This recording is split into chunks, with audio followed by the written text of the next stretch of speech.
함께 은혜를 나누고자 합니다. 우리 두 손을 가슴에 올려놓고요, 우리 믿음의 고백을 우리 하나님께 올려드리겠습니다. 같이 고백합니다. 시작. 나는 하나님께 사랑받는 존재입니다. 나는 오늘 하나님의 말씀을 듣습니다. 하나님의 말씀에 능력이 있습니다.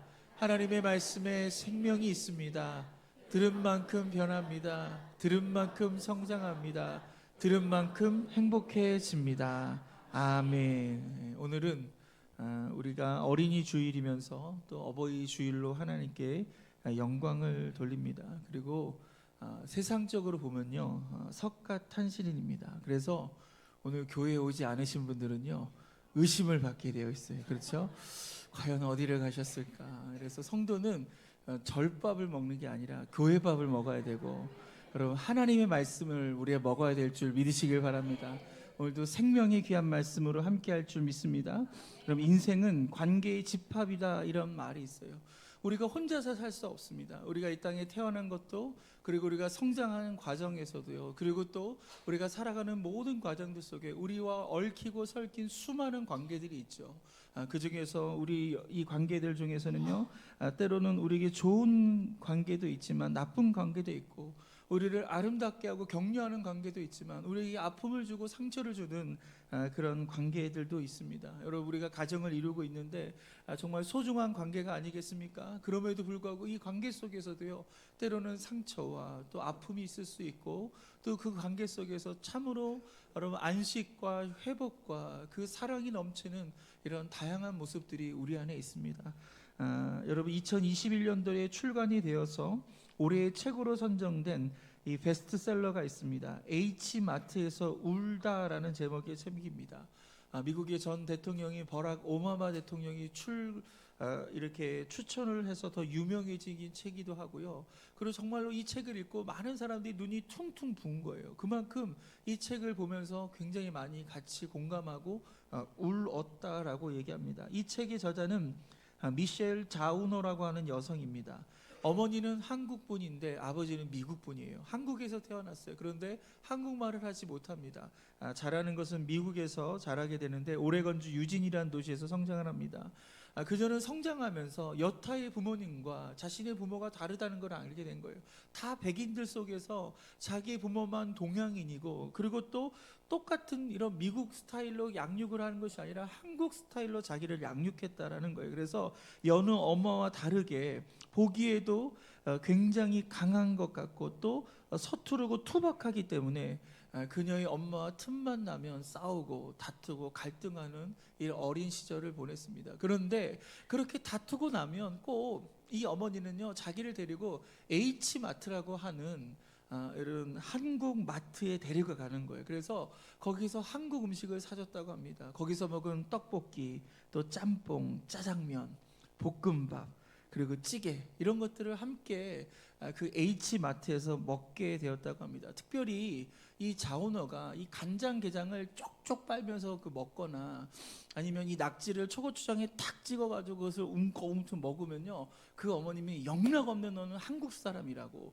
그렇게 좋아했다라고 그런 얘기를 합니다. 이랬던 어머니가, 이 자오너가 25살 되던 해에 췌장암 말기 진단을 받게 됩니다. 비로소 엄마를 조금 이해하고 엄마와 함께 정말 좋은 시간을 보내겠다라고 생각했는데, 그만 쉬운 6살밖에 안 된 엄마가 자신의 곁을 떠나게 된 거예요. 머리털이 다 빠지고 또 몸이 말라가고 또 투병하는 엄마를 보면서 정성껏 한국 음식을 그렇게 만들어가지고 어머니께 드리고, 또 어머님을 좀 일어나게 할 요량으로 이른 결혼을 하면서 또 사위도 데리고 오고, 또 손주도 볼 테니까 빨리 일어나라고 그렇게 소망을 주고 격려를 했지만 결국 엄마는 세상을 떠났다고 맙니다. 그런데 이 엄마가 돌아가신 후에 그녀가 그 H마트에만 가면은 혼자 우는 거예요.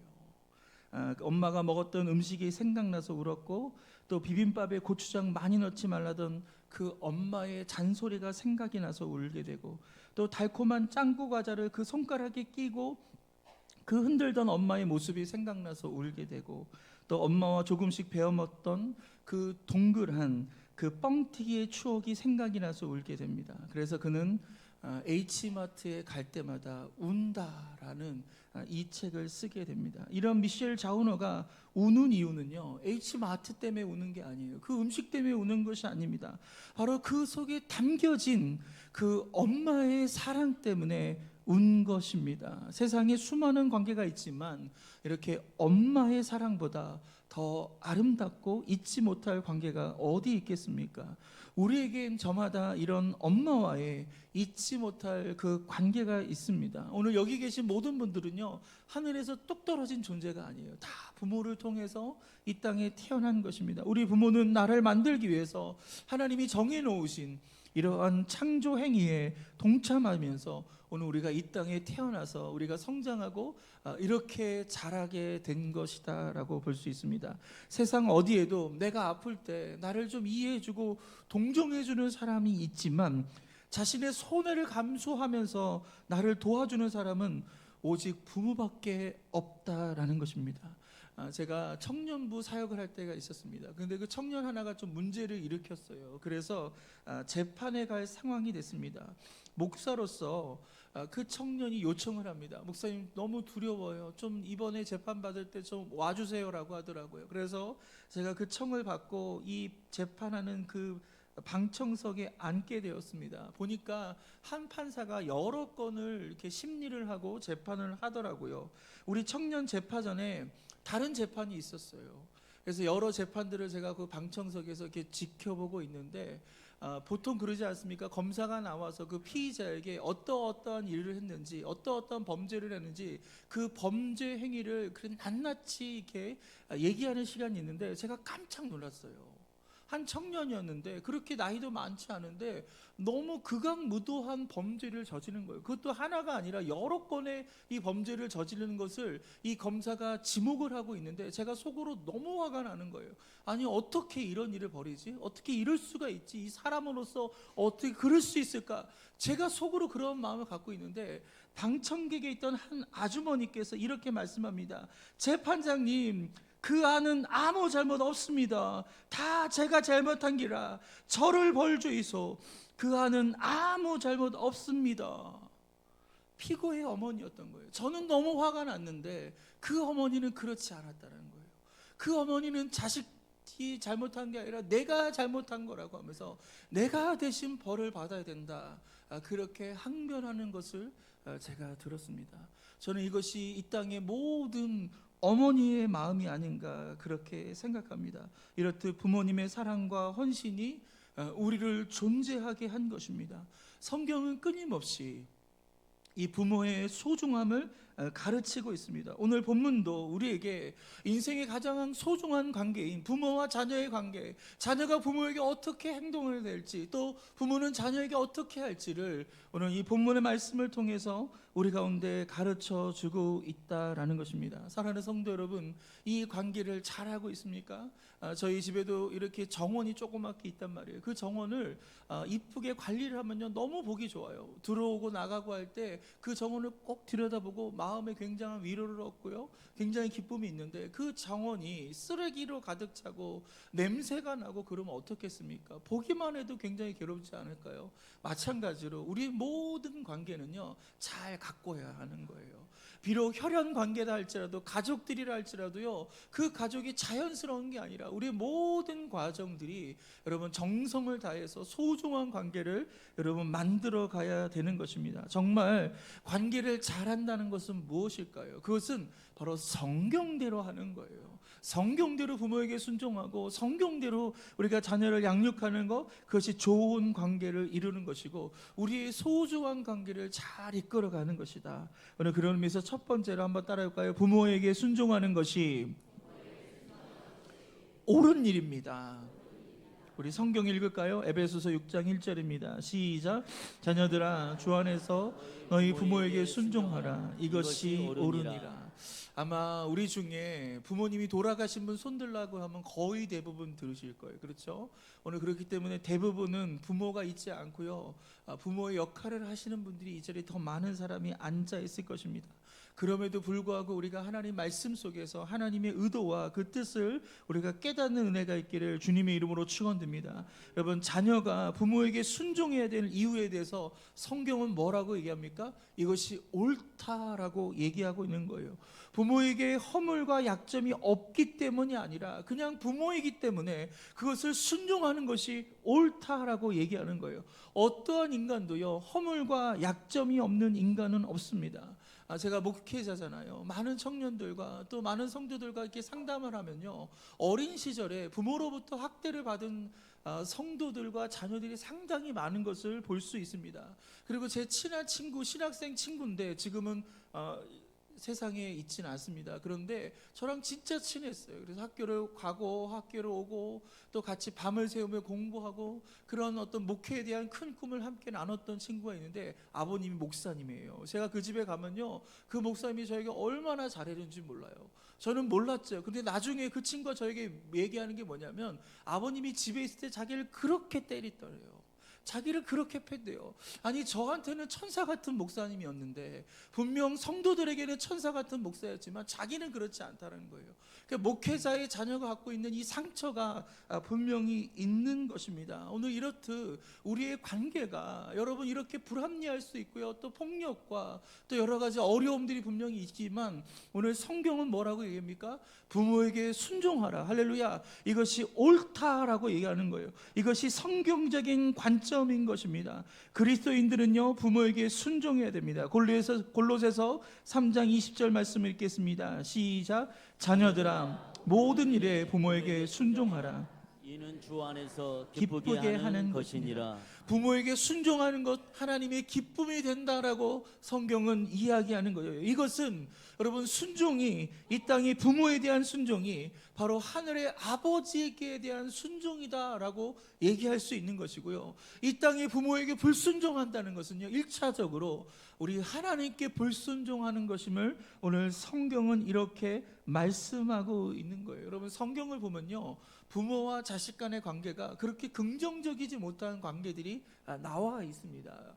분명히 부모가 잘못했어요. 그런데 자식이 그 부모의 잘못을 흉을 보거나 문제를 일으켰을 때 하나님은 잘못은 부모가 있지만 그 부모를 탓하거나 그 부모를 저주하거나 그 부모를 심판하지 않습니다. 오히려 그 부모를 욕보이게 한 그 자녀를 심판하고 그 자녀에게 저주하는 경우가 나와 있습니다. 그 대표적인 예가 바로 노아와 함의 관계였죠. 노아에겐 세 아들이 있지 않았습니까? 이 노아가 방주를 짓고 그 40일 40주 방주 안에 있다가 이제 하나님께서 모든 비를 그치셨을 때 그 방주에서 나왔어요. 그래서 그 포도의 열매를 가지고 포도주를 만들지 않습니까? 그 포도주를 마시고 흥건하게 취해버렸어요. 취하다 보니까 그냥 옷을 벗는데 옷만 벗은 것이 아니라 아랫도리도 다 벗게 된 거예요. 그리고 벌러덩 누워서 잠을 자고 있는데 그 모습을 누가 봤냐면 바로 함이 본 거예요. 얼마나 부끄럽고 얼마나 수치스러운 장면입니까? 아니, 하나님의 자녀인데 하나님의 사람인데 오늘 그 하나님의 사람이 술에 취해가지고 이렇게 온 몸을 벗어서 이렇게 벌러덩 누워있는 이 모습, 함에겐 너무 수치가 되었어요. 그래서 어떻게 합니까? 성경 창세기 9장 22절을 같이 읽겠습니다. 시작. 가나안의 아버지 함이 그의 아버지의 하체를 보고 밖으로 나가서 그의 두 형제에게 알림해. 여러분, 함은요, 아버지의 수치를 보고 두 형제에게 알립니다. 그런데 이 알린다는 것이 그냥 조용히 얘기하는 게 아니에요. 성경 원어로 히브리어로 보면요, 그것을 떠벌린다라는 거예요. 글쎄 말이야, 아버지 봐, 저기 어떻게 우리 아버지야, 어떻게 저럴 수가 있는 거야. 그 형제들에게 이렇게 떠벌리면서 아버지의 수치에 대해서, 이렇게 부끄러움에 대해서 얘기합니다. 이 알린다는 단어에서요, 우리가 오늘날 얘기하고 있는 그 전도라는 단어가 파생되어 왔어요. 그러니까 전도라는 게 뭐예요? 속삭이는 게 아니라 전하는 거잖아요. 예수 믿으세요, 예수 믿으면 구원받습니다 라고 크게 얘기하는 것처럼 오늘 함은 아버지의 부끄러운 이 장면을 그렇게 떠벌리게 되었습니다. 여러분, 누굴 하나님께서 하나님께서 누구를 심판했습니까? 하나님께서 노아가 잘못했단 말이에요. 그런데 노아를 심판하지 않고 오히려 함에게 저주가 내려지는 이러한 일들이 성경에 벌어지게 되어 있습니다. 또 한 케이스가 있습니다. 다윗입니다. 여러분, 다윗은 아버지에게 참 서운했어요. 왜냐하면 이스라엘의 두 번째 왕을 이제 세우려고 이 선지자였던 사무엘이 이새의 집을 방문합니다. 그런데 이 이새의 아버지는요, 그 아들들을 그 사무엘이 오기 전에 맞이를 준비하면서 깨끗하게 단장을 하고 좋은 옷을 입혀서 더 좋은 모습으로 보여주기 위해서 하는데, 이 막내 아들이었던 다윗은요 그냥 집 밖으로 내모는 거예요. 너는 양이나 치고 있으라는 거예요. 그러니까 이 아이는 부모 입장에서, 아버지 이새 입장에서는요 그렇게 소중하게 여기지 않았다라는 것입니다. 그냥 양쳐라 이 정도였다라는 거예요. 그만큼 다윗은요 형들에 비해서는요 그렇게 사랑을 받지 못하고 관심을 받지 못하고 그렇게 어린 시절을 보냈습니다. 결과적으로는 누구에게 기름이 부어졌죠? 다윗에게 기름이 부어졌단 말이에요. 결과적은 그랬지만 그런 서운한 감정을 여러분 다윗은 가질 수밖에 없습니다. 그런데 다윗이 사울 왕의 피해서 도망칠 때 어떤 일이 벌어지냐면, 그 아버지를요, 그 부모를요, 이방인이었던 모압 왕 앞에 자신이 무릎을 꿇으면서까지도 그 아버지를 그 모압 왕 앞에서 여러분 잘 좀 보살펴 달라고 부탁하는 장면이 오늘 성경에 나와 있습니다. 우리 사무엘상 22장 3절 말씀을 읽겠습니다. 시작. 다윗이 거기서 모압 미스베로 가서 모압 왕에게 이르되 하나님이 나를 위하여 어떻게 하실지를 내가 알기까지 나의 부모가 나와서 당신들과 함께 있게 하기를 청하나이다 하고, 다윗이 모압 왕에게 무릎을 꿇은 거예요. 그리고 간곡하게 부탁을 합니다. 내가 지금 도망치는 신세입니다. 사울 왕이 나를 죽이려고 달려드는데 그래도 우리 부모님 좀 책임져 주세요. 우리 부모님 먹여 살려주세요 라고 이렇게 간청하는 오늘 그 성경의 이야기가 있습니다. 다윗은요 여러분 수많은 전쟁에 나갔습니다. 그 모든 적군의 화살이 다윗을 향했고요, 그 창과 그 칼이 다윗을 겨누었어요. 그럼에도 불구하고 다윗은 죽지 않고요, 그가 연수를 다하여서 죽게 됩니다. 장수를 하게 된 거죠. 그리고 다윗이 얼마나 많은 물질의 축복을 받은지 모릅니다. 그 모든 복이 어디서 나온 거예요? 그가 하나님을 경외하고 하나님을 찬양하기 때문에 그럴 수도 있겠지만, 오늘 이렇듯 다윗은요 자기를 서운하게 하고 자기를 귀하게 여기지 않았던 그 부모임에도 불구하고요 정말로 소중하게 그 부모를 최선을 다해서 공경했기 때문에 이런 하늘의 복을 받지 않았나 그렇게 생각합니다. 우리 신명기 5장 16절 말씀을 읽겠습니다. 시작. 너는 내 하나님 여호와께서 명령한 대로 내 부모를 공경하라. 그러면 내 하나님 여호와가 내게 준 땅에서 내 생명이 길고 복을 누리리라. 아멘. 10계명 중에 5계명인 이 내 부모를 공경하라는 이 계명에 유일하게 하나님의 조건이 딸려 있지 않습니까? 우리가 부모를 공경할 때 하나님께서 우리에게 장수의 복을 주시고 물질의 복을 주시고요, 이 땅에서 잘 되는 복을 주심을 믿으시기를 바랍니다. 필리핀의 독재자 마르코스를 아실 것입니다. 루마니아의 독재자 차우샤스쿠를 여러분 잘 아실 것입니다. 이 둘은요 나중에 목숨을 부지하기 위해서 해외로 도망치게 됩니다. 그런데 그 도망칠 때 그 노모를 버렸어요. 그 노모를 버리고 자기 하나 생명 살겠다고 그렇게 부부만 호련화련 단신으로 도망을 치다가 이렇게 붙잡혀요. 그리고 나중에 처형을 당하지 않습니까? 부모를 버리면요 이런 일을 당할 수밖에 없는 것입니다. 사랑하는 성도 여러분, 효도는 하나님의 명령입니다. 하나님의 명령에 순종하시기를 주님의 이름으로 축원드립니다. 거의 대부분의 나라, 여러분 민주주의든 공산주의든 상관하지 않고요, 여러분 가장 엄하게 다스리는 벌이 뭡니까? 살인이에요. 살인. 누군가의 생명을 빼앗으면 가장 엄중하게 대합니다. 그래서 그에게 형벌로 살인을 내거나 아니면 살인에 준하는 그런 죄를 판결 내리지 않습니까? 왜냐하면 사람을 죽이는 것이 사람이 짓는 죄 중에 여러분 가장 큰 죄이기 때문에 그런 거예요. 10계명 중에도요 살인하지 말라가 6계명입니다. 그런데 이 계명보다 앞선 계명이 5계명인 내 부모를 공경하라인 거예요. 사랑하는 성도 여러분, 이 10계명의 순서를 주목하시기를 바랍니다. 여러분 6계명보다 더 큰 죄는 5계명을 어기는 죄다 라고 성경은 말하고 있는 거예요. 성경은 살인죄보다 부모를 공경하지 않는 죄를 더 엄중하게 보고 있다는 그 사실을 믿으시기를 바랍니다. 할렐루야. 오늘 이렇듯 우리는 부모에 대해서 바로 부모를 순종하고 공경하는 것이 옳다라는 이 말씀을 우리가 순종하기를 바랍니다. 두 번째로 우리가 가꾸어야 될 소중한 관계는 바로 자녀와의 관계입니다. 여기 보니까 아직 자녀를 두지 않은 분들도 계셔요. 그렇지만 대부분은 다 자녀가 있습니다. 경청하시기를 바랍니다. 부모의 역할을 해야 된다라는 거예요. 에베소서 6장 4절 말씀을 읽겠습니다. 시작. 또 아비들아 너희 자녀를 노엽게 하지 말고 오직 주의 교훈과 훈계로 양육하라. 아멘. 오늘 본문 에베소서 6장 4절에는요 부모들에게 준 명령입니다. 하나님의 말씀에 경청하시기를 바랍니다. 하나님께서 부모에게 준 명령이 뭐예요? 두 가지예요. 그 첫 번째는 뭐냐면 노엽게 하지 말라라는 것입니다. 한번 따라할까요? 노엽게 하지 않겠습니다. 성경이 말하는 노엽게 하라는 의미는요, 아이를 괴롭게 하지 말고 화나게 하지 말고 흥분시키지 말라는 거. 우리가 자녀를 양육하면서 지금껏 자녀와 함께 살면서 이 세 가지 중에서 한 번도 여러분 이렇게 노엽게 하지 않은 사람 여러분 단 한 명도 없을 것 같아요.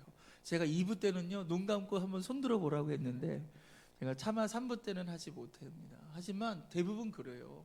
우리가 자녀를 양육하면서 우리는 최선을 다했다고 하지만 여러분 우리의 말투, 때로 우리의 행동, 우리의 언행으로 위해서 아이들이 우리의 자녀들이 괴로움을 당한 순간도 있고요, 화가 난 순간도 있고요, 자녀를 흥분시킨 시간들도 분명히 있을 거예요.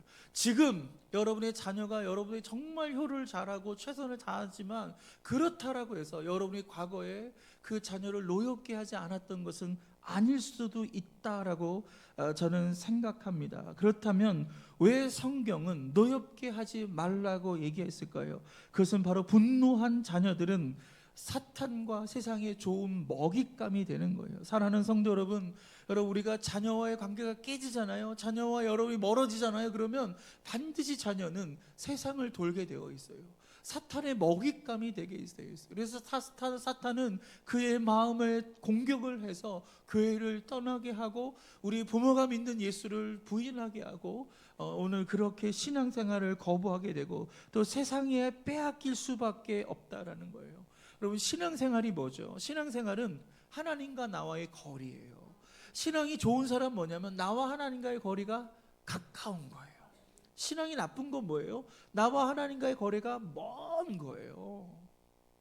여러분은 하나님과의 거리가 어떻습니까? 여러분 더 가까워져야 되죠. 그것이 좋은 신앙이에요. 마찬가지로 부모와 자녀의 거리의 관계는요 좁혀져야 돼요. 자녀가 부모를 편하게 생각하고 부모도 자녀를 편하게 생각하면서 서로 가까이 친밀함 속에서 가정을 이루면서 살아가야 되는 것입니다. 그런데 자녀가 부모와 거리가 떨어지면 떨어질수록 그 자녀는 세상을 방황할 수밖에 없고요, 죄에 노출될 수밖에 없고 그런 세상의 악한 그런 삶을 살 수밖에 없는 것이에요. 그렇기에 오늘 하나님께서 부모에게 주신 명령은 뭐냐면 너희 자녀를 너와 멀어지게 하지 말아라.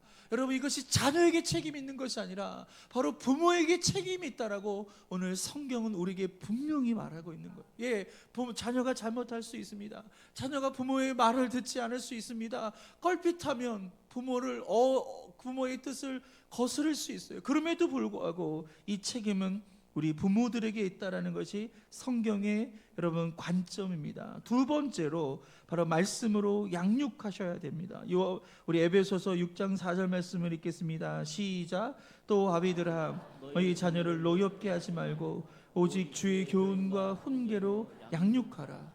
여러분 에베소서 이 5장 18절부터 이 6장 여러분 8절까지는요 우리가 이 세상에서 살면서 수많은 관계들에 대한 얘기가 나와요. 부부 관계가 나오고 부모와 자식 간의 관계가 나오고 자녀가 부모에게 어떻게 해야 될지를 얘기하고 상전과 그 하인과의 관계가 나오고 수많은 관계들이 나오는데 특별히 가장 어려운 관계가 뭐냐, 그리고 가장 중요한 관계가 뭐냐, 내가 부모로서 내가 자녀와의 관계를 어떻게 할 것인가. 첫 번째 아까 얘기했죠, 노엽게 하지 말라요. 두 번째는 뭐냐면 바로 그 자녀를 하나님의 말씀으로 교훈하고 훈계해야 된다라는 거예요.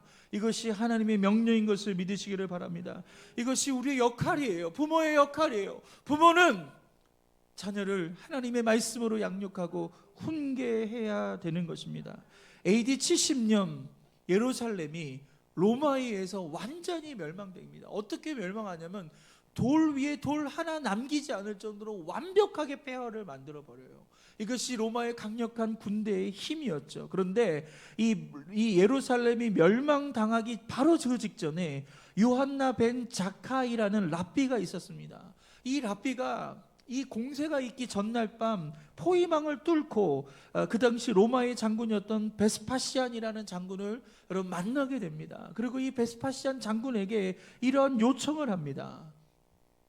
당신은 머지않아 로마의 황제가 될 것입니다. 그리고 저는 예루살렘이 곧 무너지게 된다는 사실을 알고 있습니다. 한 가지 간곡한 부탁이 있습니다. 모든 것을 다 불태울지라도 저희가 보관하고 있는 이 율법서와 문서들은 보존할 수 있도록 도와주십시오. 이 베스파시안 장군이요, 이 랍비의 이야기를 듣고요, 기분이 너무 좋은 거예요. 왜? 내가 곧 뭐가 된다고요? 로마의 황제가 된다는 그 얘기를 한 거예요. 그래서 너무 기분이 좋아서 그 요청을 들어주게 됩니다. 그리고 얼마 있잖아, 진짜 네로 황제가 죽게 되어요. 그래서 이 베스파시안 장군이요, 군대를 이끌고 로마로 들어가는데 그 원로원에서는요, 이 베스파시안 장군을 로마의 황제로 추대하게 됩니다. 그래서 이 베스파시안 장군이 진짜 그 예언대로 여러분 로마의 황제가 되었어요.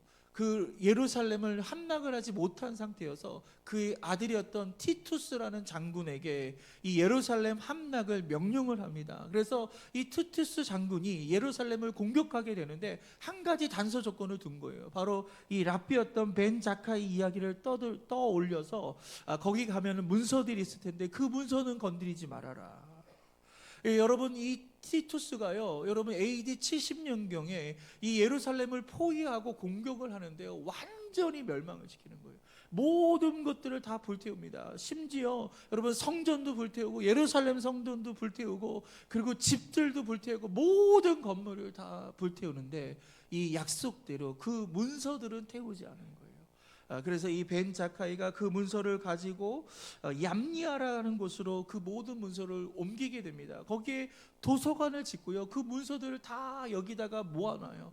여러분, 우리가 알고 있는 우리 탈무드, 여러분 잘 아시죠? 탈무드 얘기를 많이 듣잖아요. 그게 다 그때 버려졌다면 오늘날 탈무드는 어느 누구도 볼 수가 없는 거예요. 이 벤 자카이에서 그 탈무드가 여러분 잘 보관이 되었고, 그리고 구약 성경 39권도 이때 잘 보관이 되어서 오늘 우리에게까지 전달된 거예요. 만약 이러한 일이 벌어지지 않았다면 여러분, 우리는 신약 성경만 가질 수밖에 없는 거예요.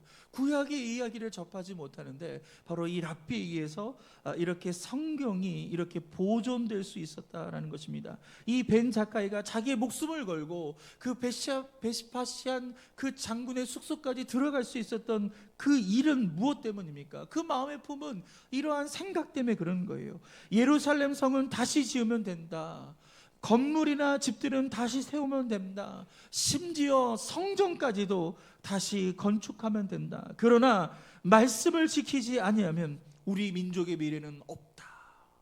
바로 이 생각이었어요. 그래서 다 무너져도 되지만 하나님의 말씀만은 우리가 보존해야 된다. 여러분, 유대 민족이 얼마나 많이 떠돌아다녔습니까? 2차 세계대전 보세요. 유럽으로, 아시아로, 그렇게 아프리카로, 미국으로 그렇게 흩어져 살았던 유대인들이지만 여러분, 그들이 단지 생존만 한 것이 아니라 그들은 오히려 번영을 하게 됐고요, 그리고 나라를 되찾을 수 있었고요, 그리고 전 세계적으로 얼마 소수에 있지 않지만 그 영향력은 막대하지 않습니까? 그 힘이 어디에 있는 거예요? 그 모든 사람들이 뭐라고 얘기합니까? 바로 유대인들의 교육이라고 얘기합니다. 그 교육의 힘이 뭐냐면 바로 쉐마 이스라엘이라는 거예요. 쉐마가 뭐죠? 들으라라는 이런 말이에요. 뭘 들으는 거예요? 바로 하나님의 말씀을 들으라는 거예요. 그래서 부모들이 자녀들에게 하나님 말씀을 들려주고 부모들이 자녀에게 성경을 가르쳐서 그들이 위대한 민족, 뛰어난 민족이 될 수 있었다라는 거예요. 여러분, 우리는 어떻습니까? 내가 부모의 역할을 해야 되는데 내가 자녀를 양육하면서 부모를 노엽게 하진 않으셨나요? 내가 자녀를 양육하면서 최선을 다해서 그 자녀에게 성경을 가르쳐 주셨나요? 우리 교회 학교 있습니다. 근데 전국적으로 보면요, 교회들이요 점차 교회 학교가 사라지고 있어요. 뭐 50년, 60년, 70년 된 교회인데요, 그 교회 학교가 사라지는, 여러분 그 교회가 얼마나 많은지 모릅니다. 코로나를 겪으면서 교회 문도 굉장히 많이 닫지 않았습니까? 여러분 우리가 아직은 명맥을 유지하고 있지만 그렇다고요 여러분 제대로 갇혀 있지는 않습니다. 하지만 우리는 하나님의 말씀을 가르쳐야 돼요. 우리 자녀 세대에게 가르쳐야 되고, 우리 후손들에게 말씀을 가르쳐야 되고, 우리 교회 학교 아이들에게 하나님 말씀을 가르쳐야 되는 거예요. 그것이 축복받는 길이고요, 할렐루야, 그것이 하나님의 복을 받는 그 은혜의 길인 것을 믿으시기를 바랍니다. 오늘 그렇게 오늘 어린이 주일을 맞이하여서 오늘 이 땅에 있는 우리 교회의 어린이들 우리가 축복하는 부모가 됐으면 좋겠어요. 저는 그런 꿈을 꿉니다. 우리 교회를 다니는 모든 성도들이 자녀들이 지나갈 때마다 축복해 주는 거예요. 너는 잘 될 거야. 너는 하나님께 복을 받을 거야. 뭔지도 모르는, 한 번도 안면식도 없는 그 어떤 어른이 갑자기 나한테 와가지고 뭐 뜬금없이 뭐라 그래요? 너는 잘 될 거야. 여러분 그 얘기를 한두 번 듣는 게 아니라 계속 듣다 보면요, 그 아이의 마음에 어떤 마음이 있겠어요? 그 아이가 말씀으로 양육이 되고 그렇게 성도들에게 축복을 받으며 자랄 때 그 아이를 여러분 하나님께서 복을 주시지 않겠습니까? 잘 될 수밖에 없지 않겠습니까? 여러분 그래서 그냥 왔다 갔다 지나치는 아이들 그냥 지나치지 마시고요, 반드시 그를 불러 세워놓고 지갑에서 꺼내서 1,000원 주시고 너는 잘 될 거야. 여러분 그렇게 격려하시기를 바랍니다. 그게 진짜 교회예요. 그리고 여러분의 자녀에게 말씀을 양육하세요. 여러분이 할 수 없다면 말씀을 양육할 수 있는 그 기회를 열어주세요. 제가 처음 교육전도사 때 제가 교육전도사 했던 선생님 중에 한 분이 저한테 뭐라고 한지 아십니까? 제 자녀를 성경 과외를 시켜주세요. 그 당시 과외비가 여러분 한 과목에 30만 원 할 때 이 부모님이 저한테 30만 원을 줬어요. 성경 가르쳐 달라고. 여러분 우리가 우리의 자녀들에게 이 성경 가르치는 거에 대해서 여러분 우리가 실패한 것을 우리가 인정해야 돼요. 그리고 우리가 이 어버이날을 맞이하여서 오늘 하나님 말씀을 우리가 심각하게 우리가 받아들이고 우리가 회개하면서 우리의 자녀들이 정말 성경을 접할 수 있고 성경대로 양육될 수 있는 오늘 이런 은혜가 저와 여러분 가운데 임하기를 주님의 이름으로 축원드립니다.